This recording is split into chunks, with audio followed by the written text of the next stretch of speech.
Welcome. We're so glad that you are joining us for the Leading Voices from Israel. Today, we're joined by Anat Hoffman, and I'm going to let others do the formal introduction in just a moment, but I'm just wanted to share my excitement with you to be welcoming Anat. A few very minor housekeeping pieces. We're going to be together for about an hour, of which Anat Hoffman is going to present, and then there'll be an opportunity for questions and answers.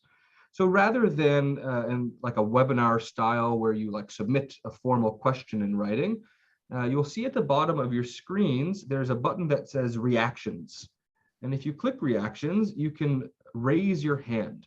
So when the moment's right, when we come to the Q&A section, if you have a question, you can simply raise your hand. I will call on you and bring you up on screen. And if you don't want to be on screen, you can simply unmute. That's fine as well. And we'll go from there.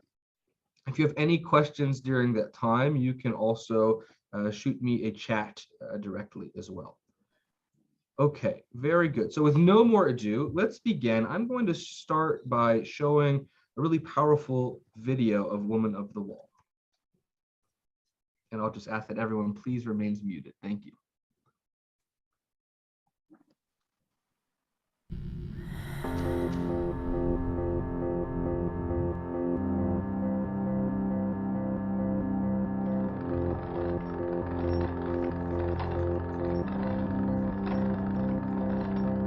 Put on your face, know your place. Shut up and smile, I could do that. 'Cause no one knows me, no one ever will. If I don't say something, take that dry blue pill. They may see a monster, they may run away, but I have to do this. I can't keep quiet. Oh, no. Oh, I can't keep quiet. No, no. No one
Okay, I can't compete with that. So I want to bringing that on here, Rabbi, and I just want to say that we are so pleased on behalf of Holy Blossom. We are so pleased to have you here, Anat. You are an inspiration to not only to Israelis but to Reform Jews and all Jews around the world. Your full biography, for those who are interested, is on our website. They can read it. It's so impressive. I think it's really an important part of our series that we're running in the next 4 weeks, that we have you first, because you are one of the leading voices in Israel. We had hoped, I just want to say, we had hoped when we invited you that you were going to be telling us how the Kotel agreement was being implemented. Unfortunately, that's not to be, but you can perhaps tell us what's a little bit at the light at the end of the tunnel, and I'm sure you'll be talking a little bit about that. But it is great to have you here, and I hand it over to you and look forward to just watching and benefiting from the enthusiasm that I know you always bring to the screen. And that, over to you. So shalom, everybody, and I've been to Holy Blossom in the past. I was once in a winter, the coldest winter I've ever experienced, and I saw that you allow homeless people to come to Holy Blossom and spend the night there. I can't tell you how moving and wonderful and generous and inspiring that idea is. I saw members of Holy Blossom cook for these people and warm up to them, not just as far as the degrees, but they warm up to them as human beings. I think it's spectacular. As it's wonderful to be in Canada without experiencing the cold. By the way, some of you told me that this was one of the easiest winters ever. As I mentioned, the coldest winter I've ever experienced living in the freezer. So the story of the Women of the Wall is actually a story of victory, because despite the fact that we're still around struggling 33 years later, you should know that of the 4 strategic goals that we set for ourselves in the beginning, that's 33 years ago, we've achieved most of them. When we started, and again, Women of the Wall owe their existence to North American Jews. And one of them was Canadian, Norma Joseph. Norma Joseph is one of the founders of Women of the Wall. She was an Orthodox Canadian woman. She came to Israel back in December 88 to a conference on the empowerment of Jewish women. And it was her and other women from abroad, it was their idea. It would be wonderful to come to the wall and pray with a Torah scroll, wearing phylacteries, putting on a tallis, and praying out loud. I must tell you that this is such a revolutionary idea. It was bred out of me as a Sabra, as an Israeli from birth. So I needed actually someone with a new idea from Toronto to come to Israel. And the minute the women decided to go to the wall, I can tell you that the Israeli component of the conference immediately said, we're not joining you. We knew what's coming. And besides, we knew the wall is the ultra-Orthodox discotheque. Why would we go there? But those North American women decided they're going to go through with it. And they wanted to have a folding table to place the Torah on the folding table, because there's no table for Torah at the women's section.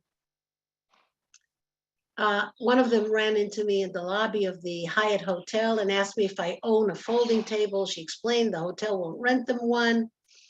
And this is how I joined the Women of the Wall. I'm apologizing for those of you who think that I saw the light immediately. The answer is that no, I was the schlepper of the table, and that's how I got to be a witness. And in life, we are sometimes in the position of witness. And you, Teresa, when you came and joined us, you were a witness. And it's a very important job to be a witness. We're now on the week of Holocaust Memorial Day in Israel. And we know that the world was divided then to victims, to murderers, and the majority were bystanders, witnesses. It's a very important job. And I must say that watching those North American women being abused at the wall was the instigation, the inspiration to start the Women of the Wall. And you know, some people call you diaspora Jews. A diaspora, and diaspora is actually a botanical term. It is a seed that flies in the wind and plants itself different places. And I want to thank the diaspora that came from Canada and from New York, wherever these women came from, that they came and planted themselves here in Israel in 1988. So since then, we've been fighting for these four things. They all start with the letter T. One is tefillah, praying out loud. Another is Torah. Another is talit, and another is tefillin. In 33 years, after many meetings in the Supreme Court and endless struggles and demonstrations, I can tell you that it is now legal for women to put on phylacteries at the wall, to wear a talis, to light a menorah, to read the Megillat Esther, the book of Esther, to put on the prayer shawl, to dance, to say Kaddish. All these activities were criminal acts. They were considered, get this, a religious act contrary to local custom, which offend the feelings of others and punishable by 6 months imprisonment. Wearing a talis at the holiest site of the Jewish people, if you are from the female persuasion, is a criminal act for which you are either detained or arrested at the wall. And 56 of us were arrested, some of us more than once, for these crimes. I can't be more proud that I was spent the night in jail for inciting young girls to have a bat mitzvah, saying Shema Yisrael out loud, wearing a talis. Could things be any better? I mean, compared to my other cellmates, that one of them is a car thief and another is a child molester and another is a prostitute. I'm proud of my the reason I was arrested. Anyway, these arrests caused tremendous pressure on our prime minister then. Let me remember his name, Benjamin Netanyahu. He was accosted basically by North American women every time he came to America, demanding, why are you arresting women for doing what we are doing in our synagogues, which is so normal? Is there only one way to be Jewish in Israel? And because of our sisters and brothers all over the world, Netanyahu, in the end, received a paper by Yaakov Amidro, who was a special advisor to the prime minister, and it's called Women of the Wall as a Strategic Threat to Israeli Interests in North America. As a result of this paper, Netanyahu turned to Mr. Natan Sharansky. Sharansky, maybe you remember, was a famous refusnik from Russia and an Israeli hero. And he asked him, you are a chess champion and you are the chair of the Jewish Agency. Can you come up with a solution for this problem that keeps reoccurring? These women are praying and the police have no choice but to arrest them. And Mr. Sharansky, despite the fact that he's married to an ultra-Orthodox woman, and despite the fact that he is quite right-wing, was the most friendly ally to Women of the Wall. On our first meeting, each of us came with a pawn. The man I love owns a used furniture shop in the downtown of Haifa. So he has many used stuff, especially chess sets that are not the full set. So I have as many pawns as you can imagine at my disposal. So each one of us gave him a pawn from a different set. And we mentioned to him that chess is actually a feminist game. Maybe you're aware that every pawn can become a queen if it does walk forward 9 steps. You can have as many queens as you want. And the queen is the most versatile soldier on the board, because she can fly everywhere.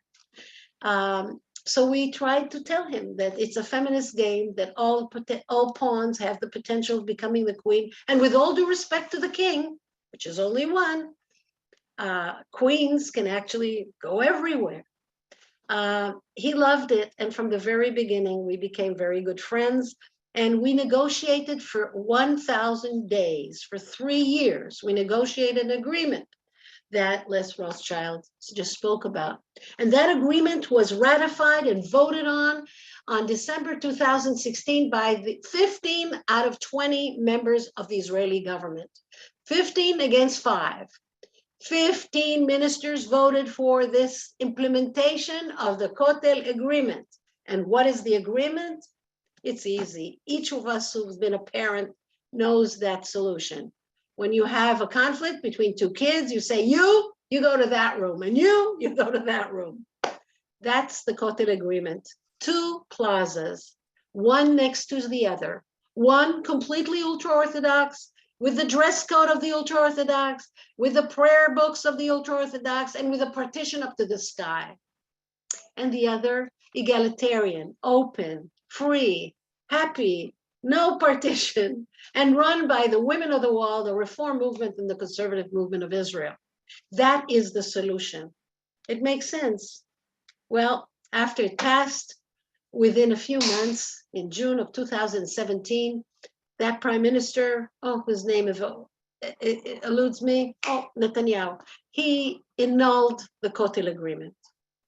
I must confess to you that I have some disappointment, because I was hoping that North American Jews who were so involved and eager and applauding the Kotel agreement, that there would be some consequences to the fact that the prime minister has just annulled it because of ultra-Orthodox pressure. I was hoping that AIPAC will say to Netanyahu, you can't announce that you found a solution at the Kotel in 2016 and annul it in 2017 and expect to be cheered by the same 20,000 people when you come again. And I must say, I am disappointed, because there were no consequences. The annulment of the Kotel agreement actually did not, I'm not sure North American Jews felt that they could fight, that they have a moral right to fight, that they have a kashrut certificate, that it's okay, that it's a patriotic act, that it's a noble act to say to the Prime Minister of Israel, the idea of a compromise of two plazas is a good idea. Don't let it go. It's important for us. And I was thinking, what caused North American Jews to be so shy about fighting for this solution? And I think many Israelis drum it into you that it is not your role to criticize Israel for its policies, even when these policies reflect on you and affect you directly. There's one topic on which North American Jews are willing to march to Israel and demand their rights, and that is conversion. When Israel announces, and that's happened already 4 times in my lifetime, that all your relatives who converted, Reform and Conservative, are not Jewish, you jump out of your skin. I would like you to jump out of your skin on a broader menu.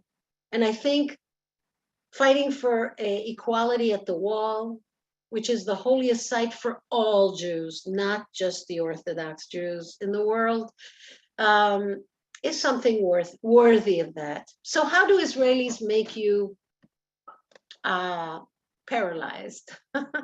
They tell you that if you don't pay taxes in Israel, and if you don't send your children to the army in Israel, you have no right to interfere in the sovereign affairs of another state.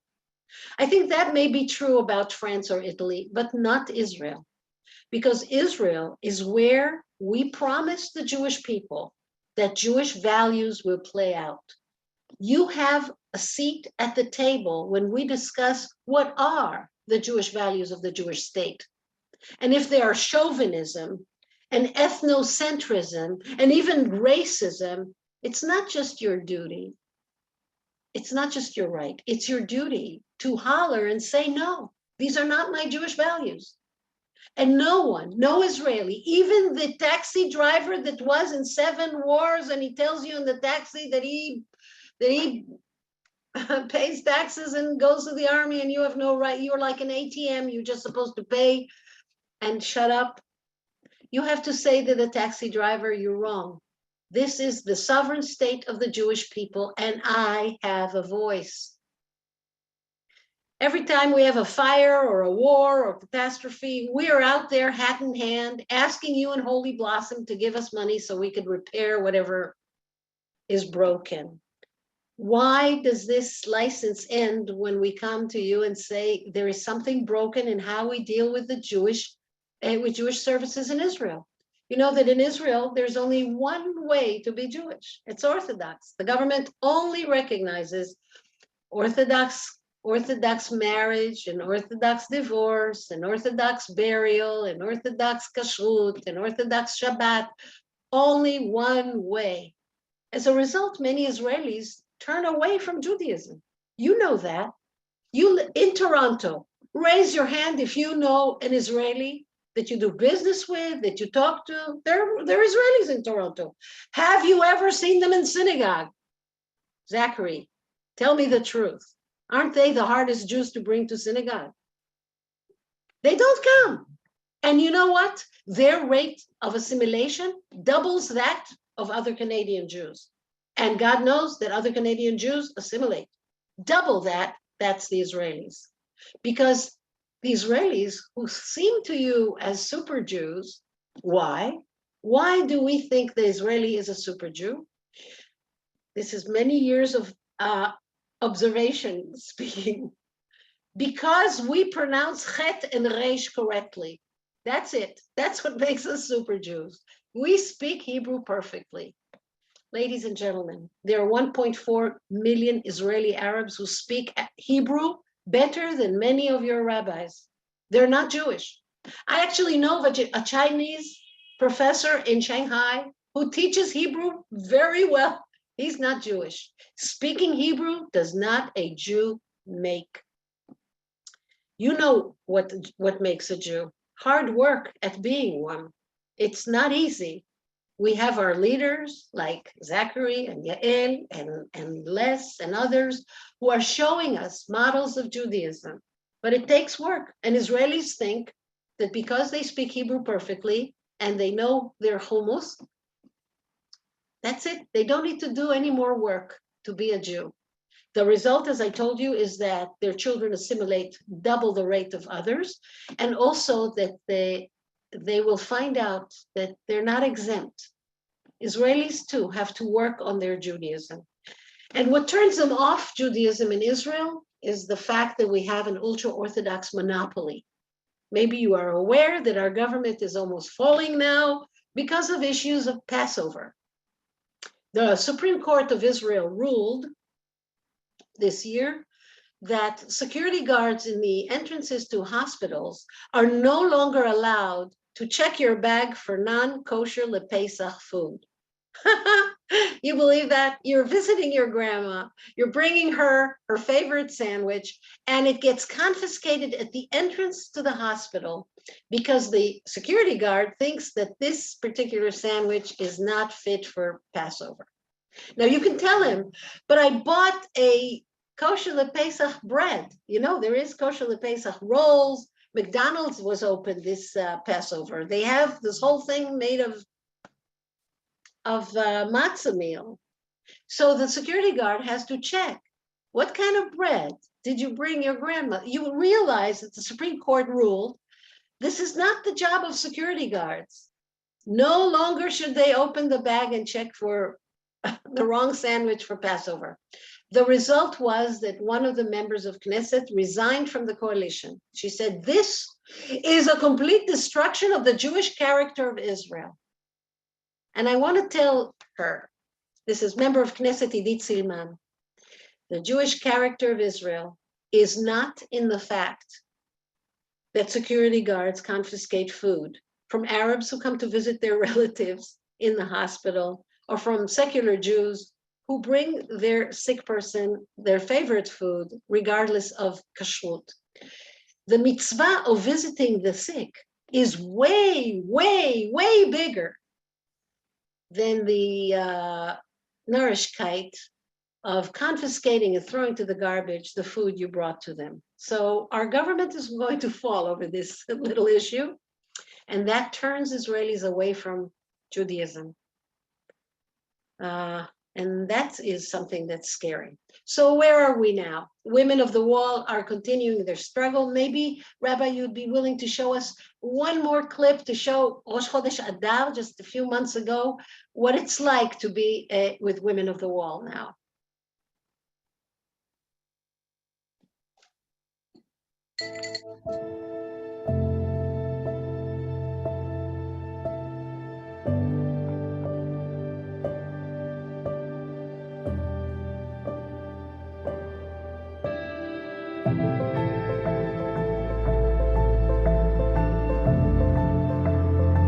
There's only one way to be Jewish in Israel. There is room only for one form of worship at the wall.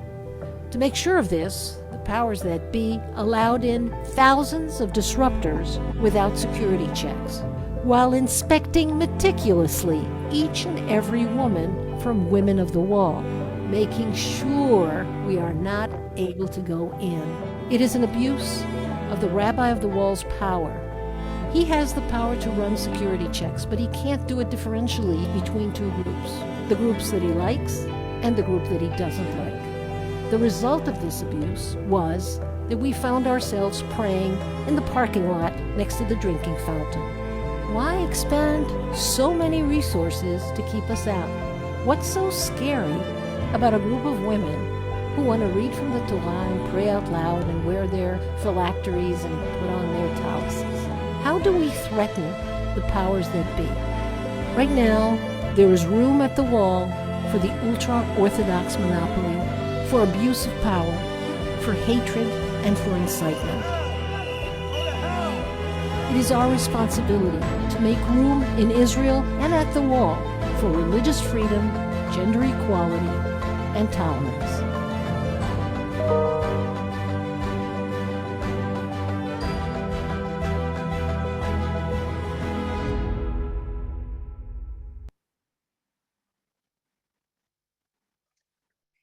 So, Rabbi, I think it's time for questions. I've heard me before. It's you that I'd like to talk to and hear what your comments are.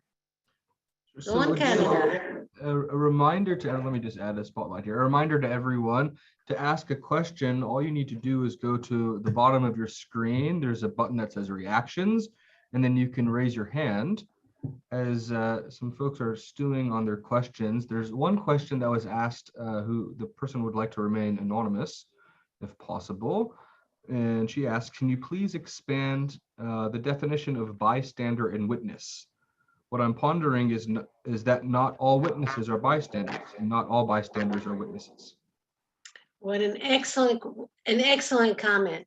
And I'm gonna really deliberate this question. You're right. I'm using them interchangeably, and you're right that I should think this through. And I want to say one more thing. If you want to ask a question and you did not unmute yourself, make my day, because there's nothing I like more than saying, Teresa, unmute yourself. It's profound. So just go on. So I thank you for the comment, and I need to think about it. And if you weren't anonymous, I'd ask you what you think. What is the difference in your mind between witness and bystander? Very good. So we'll open the floor up. Please don't be shy. And you need not, if you're someone who doesn't have their camera on, that's okay too. Okay, Teresa, I see your hand, your actual hand is up. This is perfect. Go for it. Hi, Anat. I just been very curious as to, there was a split when you talk about the agreement that was drafted and brought in and approved. There was a split between the Women of the Wall, and now I see there is another group of women called the Original Women of the Wall. So I just sort of curious as to why that happened and what happened now. What happens now? So the split was when we, as I mentioned, we negotiated for 3 years at the government, with the government. I actually had a parking spot at the Prime Minister's office. That's how much we negotiated. The Kotel agreement is over 45 pages long, and it talks about every detail of how we're going to run the two plazas so we don't hurt each other and we don't bother each other, but that it's very clear that there's more than one way to worship at the wall, and your feet will say, are you going to the Orthodox plaza or are you going to the egalitarian plaza? The reason there was a split within our board is a very serious reason. It's I've seen organizations split over ego stuff and dumps. This is serious. The women that left us said, if we move to the egalitarian plaza, what would happen to a woman who wants to pray with a talit and with a Torah at the Orthodox plaza? What would happen to her? We care about her. This is a very important point. They were purists, you know, they wanted a solution that covers everything. And I felt, and the rest of the board felt, that if we go for the purity of the absolute excellent solution, men will congratulate themselves about what's happening at the wall, and the women of the wall, who were the constant force behind this change and challenge, will disappear into the trash can of history, because we're going to need to compromise. I've seen feminists, because of inability to compromise, lose the whole game. So very sadly, we had to let go of a few. This is a very small minority in our group that they left. They said no negotiation with the government. This is wrong from another point. When you are a non-government organization trying for social change, you want to get to the prime minister's table and influence change. To say we're not going when the prime minister calls us because he's not calling us to do something that we want to do is really not understanding how politics and how society changes. And in order to change society, you have to be in the room. And we were in the room. They were not. They have given us a great gift, Teresa. They made us look less radical. Because this group that kept saying no negotiation, there is no pro-compromise, makes us look like we're compromising and we're willing to negotiate with the government, and we are women that you can talk to. Until they split from us, we were the most radical group in Israel. So for many reasons, I applaud the original women of the wall. I must tell you that many times that when they go to pray, they don't read Torah, not because they're not allowed to, it's because they're not even 10 women. We're hundreds. So clearly, the women of the wall today are the group that's leading a solution at the wall. And I must say that if people experience at the wall that there's more than one way to be Jewish, it's an engine that can have a whole train with lots of other cars. Because if there's more than one way to worship at the wall, maybe there's more than one way to get married and divorced, and more than one way to observe kashrut, and more than one way for conversion, and more than one way to observe Shabbat, and more than one way for Passover. And this is the essence of pluralism. So I applaud the group that left us. They've done us a great service. And I applaud the group that stayed, which is a large group, and said, let's compromise. Because in the end, that's how social change happens. You're willing to compromise a little bit. Thank you. I see a hand up from Ann Dublin. I'm going to spotlight you now as well. Okay, thank you. It's such a pleasure to be here. I want to say that I come to your talk from a position of complete ignorance. So I'm going to ask you a question. It's sort of blowing my mind. How does the Orthodox faction in Israel rationalize what they're doing? if we're supposed to be Kalal Yisrael, if we're supposed to be one people, um, how can they say no? Women don't have a right to pray at the wall. Women, it seems to me, barely have a right to be at the wall. Last time, a number of years ago, when I was in Israel, and I wanted to delve in a little at the wall, and I felt like an alien, like an outsider, like I didn't belong, even though, you know, I'm a Jew by birth, my parents were Holocaust survivors, but I felt more alien there at the wall than I do sitting at Holy Blossom during a service. So how can this to me seems like a huge disconnect, and I'm trying to wrap my head around it, and I can't. And this is a question that comes out of ignorance, and you don't know what ignorance is. This is a profound, deep question that touches the core of this whole struggle. There is no rationale there. That's it. They can't rationalize. Look, I'll give you the most extreme example. In 1991, I petitioned the Supreme Court demanding for women of the wall 11 hours of prayer a year. A year. There are almost 6,000 hours in a year. I wanted 11. Only one in every month, except for the month of Tishrei.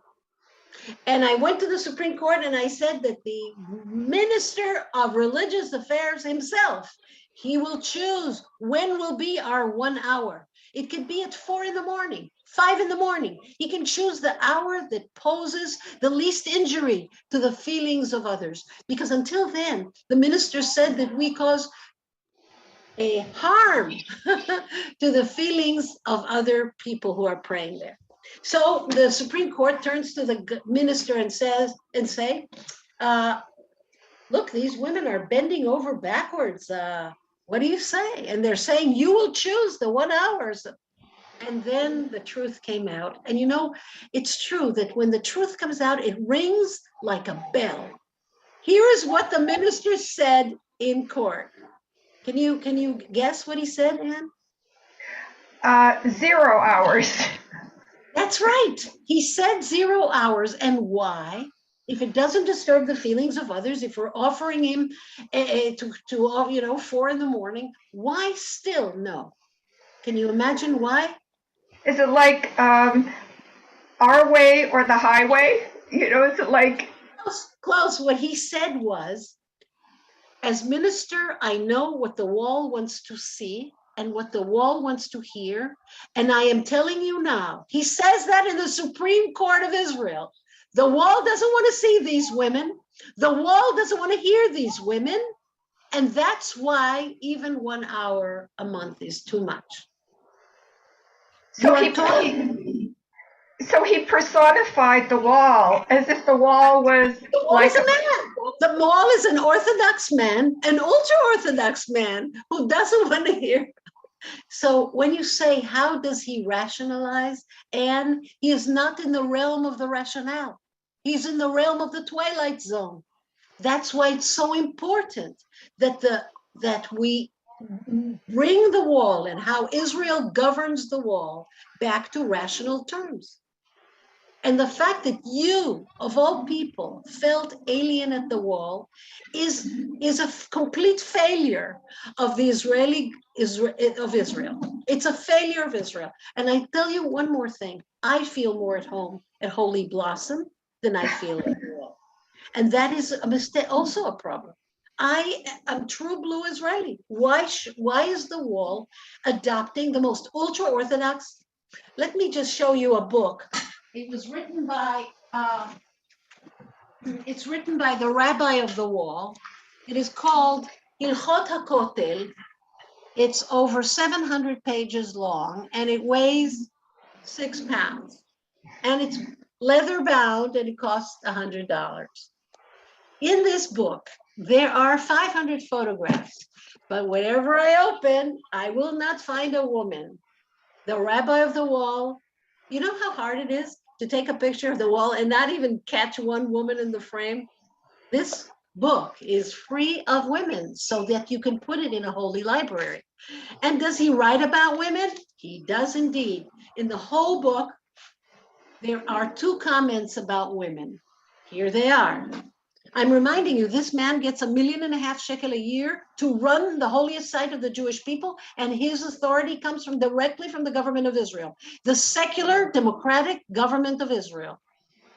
1, women who are menstruating should not touch the wall. 2, women who are in the women's section should not gaze at a Torah scroll when it is lifted by men in the men's section. And that's it. That's all there is about women in the whole book. That sends shivers up my spine. So look at that. And he is entitled to these opinions. And good for him that he was able to write the book. But he is unfit to have the keys to the holiest site of the Jewish people and decide policy.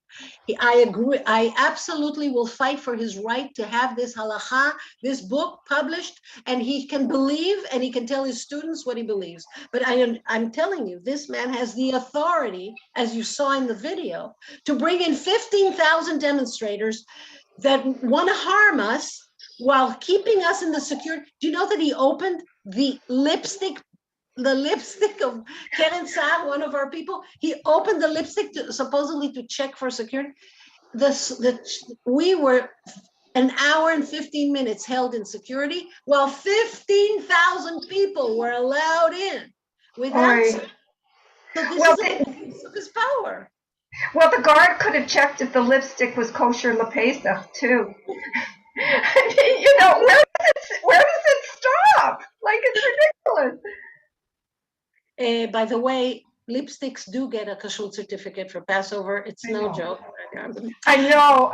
That's what I was saying. But the tragedy of Israel is that we did not adhere to what Herzl, the visionary of Israel, in his book Alt Neuland, he says, when you build the Jewish state, do not give the rabbis political power. They are the spiritual guides. They have to teach. They can do whatever they want. They cannot be with political power. It will be our demise. And how did he know that? Because he looked at the first and second temple, and what brought the end of it brought us to exile was the religious zealotry. And religious zealotry is now reigning in Israel. And I must say, Israel is so successful in so many ways. The only place where I feel Israel is spiritually bankrupt is in our Judaism. The brand that we are building in Israel is not something I would like to export. By the way, I am differing here from the government of Israel. Zachary, get ready. The Israeli government is going to offer you to have shlichim and shlichot, young Orthodox men and women, to come to Holy Blossom and teach you something about Jewish identity.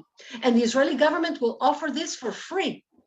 And I would like you, Zachary, to say to the Israeli government, thank you. But if you want to learn from us how to teach young people something about Jewish identity, come and I will teach you.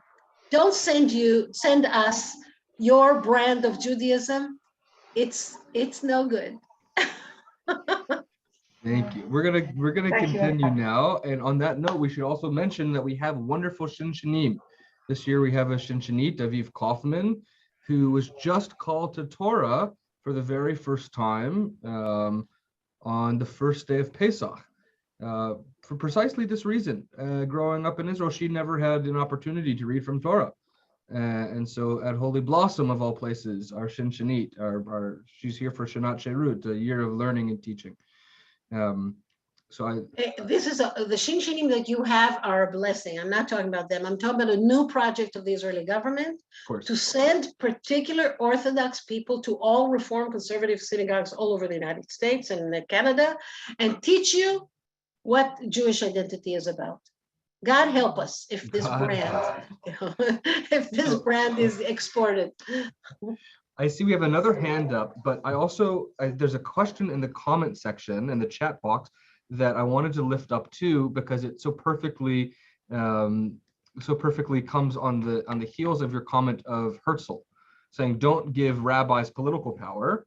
And now the pride of the reform movement has become Rabbi Gilad Kariv, who holds a great deal of political power. So this question comes from Michael Raval. Has the election of Gilad Kariv made a difference for the struggle by Women of the Wall? I think Gilad himself will be the first person to say that a reform party is a problem. He was elected as a member of labor.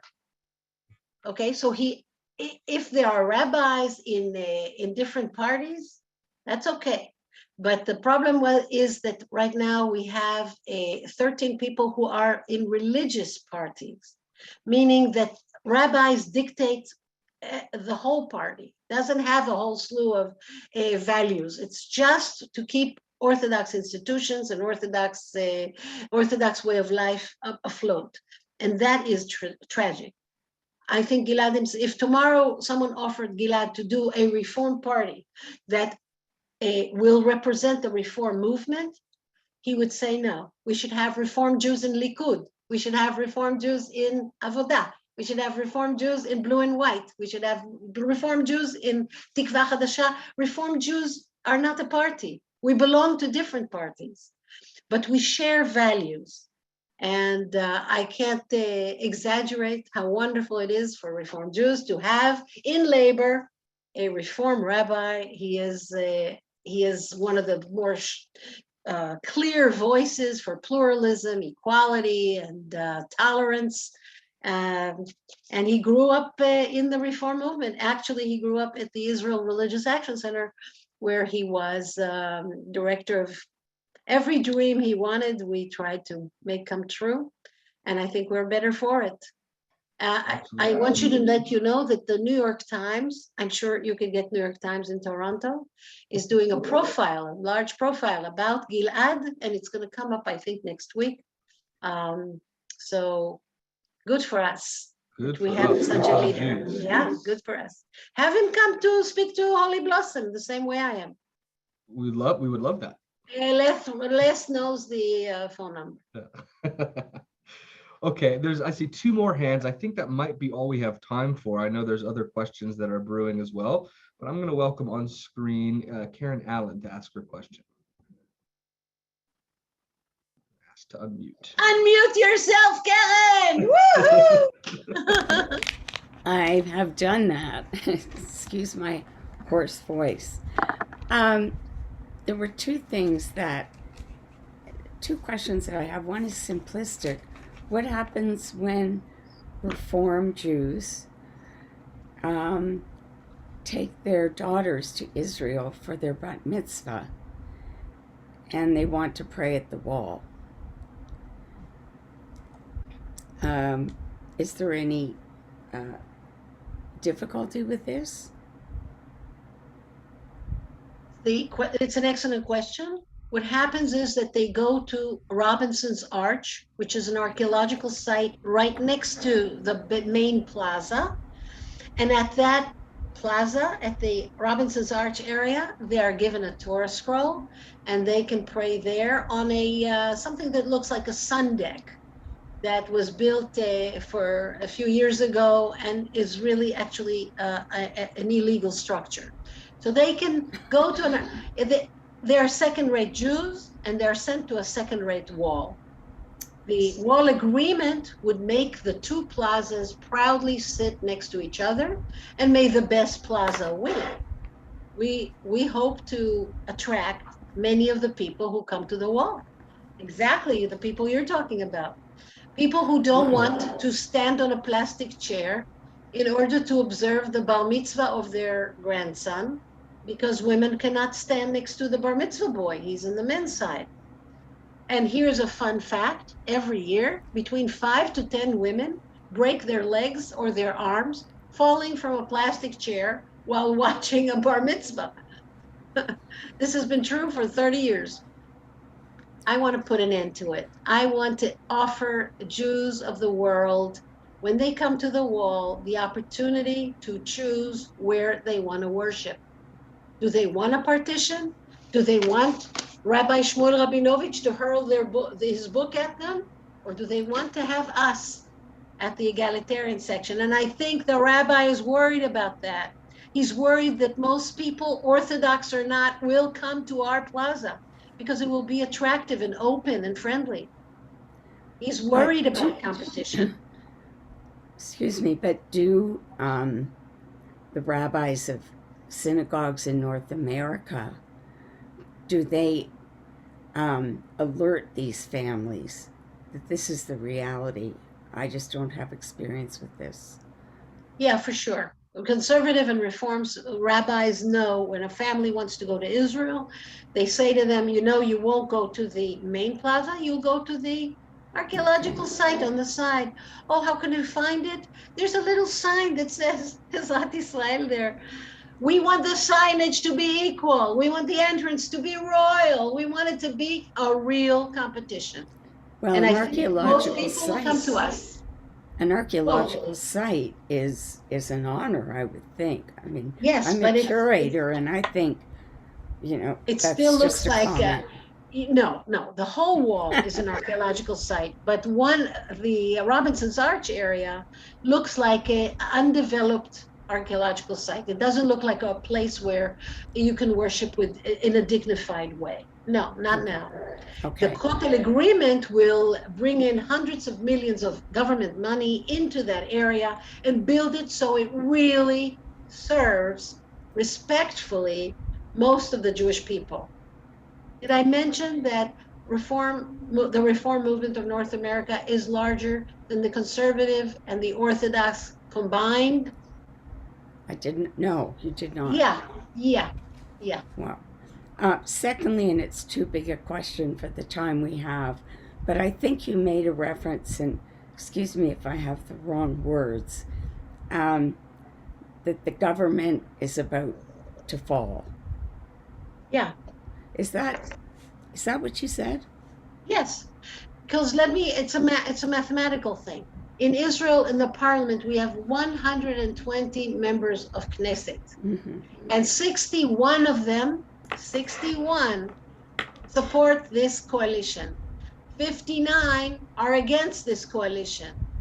Idit Silman left the coalition because of the Passover thing. So now the government has 60 people for it and 60 against it. You tell me, do you think this is a solid government? 60 against them, 60 for them. If somebody sneezes, the government falls. Well, this happens in the U.S. a lot in the Congress, but we had mind. 4 elections in this 1 year. This is a very disturbing sign. It's terrible. Yeah. Thank you for your time. Sorry for my voice. Karen, I love your voice. Thank you for sharing it with us. Thank you. I think we have time for one more brief question and then a few thank yous. Thank you, Karen. I'm going to remove spotlight. And final question from Arnold Englander. Thank you. As a member of the temple who was present a few years ago when the females in our group surreptitiously prayed at the wall, initially it was surreptitious. Can you, and as a former or a retired lawyer, I have been interested in this issue. Can you explain in a brief manner what has transpired at the Supreme Court of Israel when presumably you've invoked constitutional principles to obtain the right to pray at the wall? What has transpired at the court? What constitution? Well, you have a declaration, I know that, right? Which has no bearing as a constitution. In fact, in 1948, when we devised our Declaration of Independence, it said that by October, it will become our constitution. Tragically, they didn't say which October. So every year we're hoping that our declaration will become a constitution. It has no bearing in the court, no. So the court has simply said it's a matter for the government to decide on their own without any reference to legal status of women, etc.? No, the court said that the government has to take into account that one of our basic laws is the law of freedom of expression and freedom of worship, and that women are equal, women are human beings, and that the government of Israel must come up with a solution that enables women of the wall to express themselves. And the government immediately appointed a government committee. How long did the government committee sit? They sat for almost 2 years. And after 2 years, they came up with a solution. The solution was that they offered us 3 other walls in Jerusalem. Why this wall? Here are 3 other walls that could be nice. One is Sha'ar Hulda, one is called the Kotel HaKatan, and one was Robinson's Arch. And the government was offered us to pray, basically in the wall in my living room, where I am not seen and I don't cause trouble. I see. Thank you. Yeah. 3 other walls. In fact, they were very benevolent. They were willing to offer us many walls in Tel Aviv and Haifa. Why stick to the one in Jerusalem? How generous of them. Yes, I want to just say about thank yous.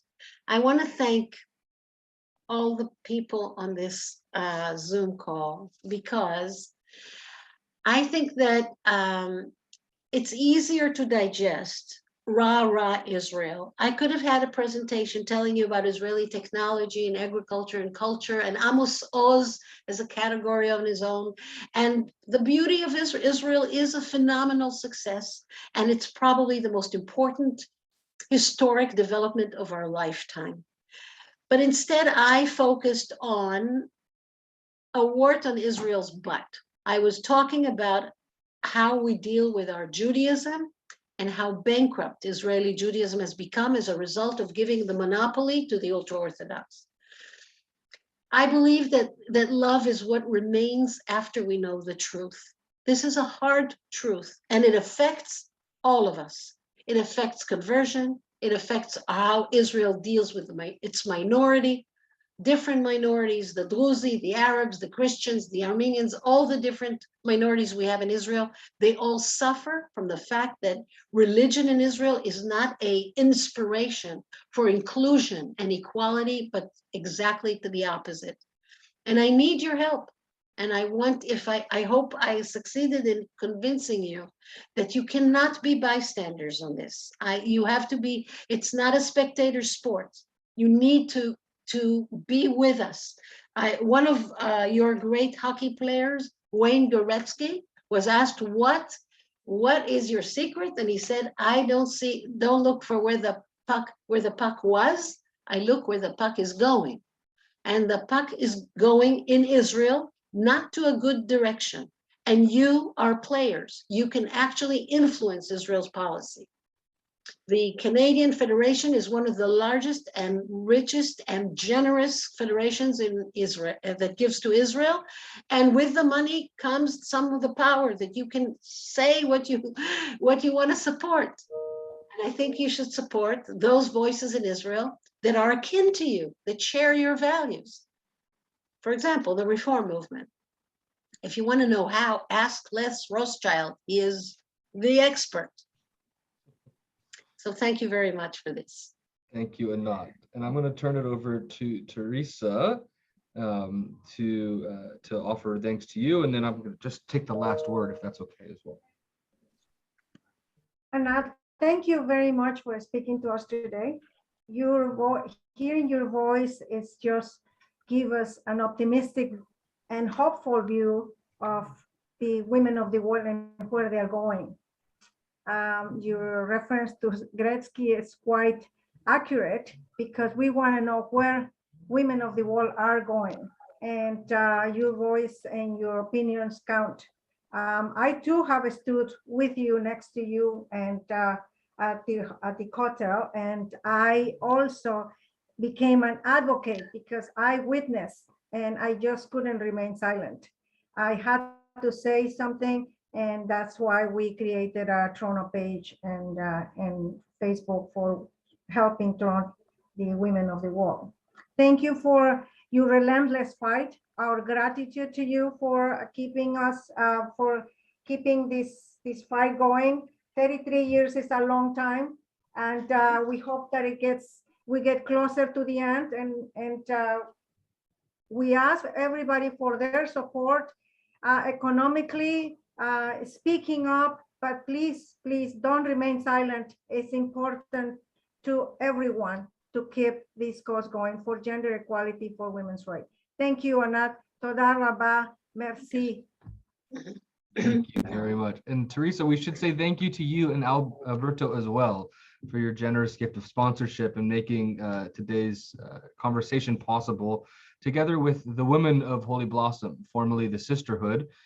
So together with Women of Holy Blossom and Alberto and Terry, thank you really from the bottom of our heart for making this possible. Such an important conversation to have. We hope you'll join us, same place, same link, same time next week, where we'll be meeting with a professor from the Rackham Center, perhaps a less familiar institution than Women of the Wall and of the IRAC and of IMPJ, but a wonderful organization to come learn from the Rackham Center next week at noon, or 7 p.m. if you're joining us from Israel. And so that should do it for us. I don't want to take the last word, so I just want to say thank you, Anat. You should see all of these beautiful chats that are pouring in, thanking you for your time and for your expertise and your leadership. I'm reading them. It's, my ego is growing. Terry, thank you. So, any last words, Anat, before we leave? And who's going to be speaking from Rackman? Wuti? It's Professor Ruth. Yes. You are, what a wonderful treat. Don't miss it. If you want to know something about marriage and divorce and the elaborate mess that women get into, Ruti is a wonderful speaker. I want to join. It's wonderful. You're always welcome. Always welcome. Go for it. And she's big in the UN. She's one of the most famous. I'm amazed you got her. We should thank you to the Israel Engagement Committee at Holy Blossom. Wonderful. Good really for wonderful. you. We're amazed One we of got the you, best Anat. speakers. We're One of amazed the we got best. you. Yeah, but I'm family. She's really one of the big ones. Great. Yofi. Yofi. So Shavua Tov, everyone. Thank you so much for joining us. We'll see you next week. And enjoy your Constitution. Use it often. Bye-bye. Thank you.